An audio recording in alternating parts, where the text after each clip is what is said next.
জীবন শুরুর আগেই হারিয়ে গেল ছোট পাখি সারিয়ার প্রাণ। মাত্র ১২ বছর বয়সে আপনজন আর বন্ধুদের ছেড়ে পাড়ি জমালো অসীমের পথে।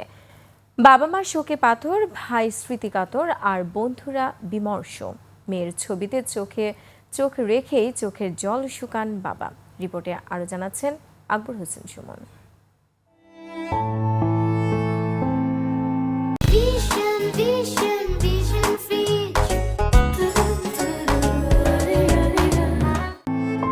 বাড়ি ভর্তি মানুষের ভিড়। এই আনাগোনা নিত্য আনন্দের নয়, ছোট্ট পাখি সারিয়ার চির বিদায়ের শেষ দেখা। মাইলস্টোন ট্র্যাজেডির শিকার ১২ বছরের ছোট্ট সারিয়া ক্লাসরুমের প্রাণোচ্ছল পরিবেশ ছেড়ে এখন শুধুই ছবি।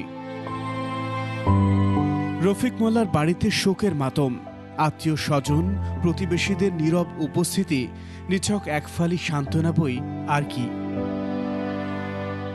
মেয়ের ছবিতে চোখ পড়ে থাকে রফিক মোল্লার।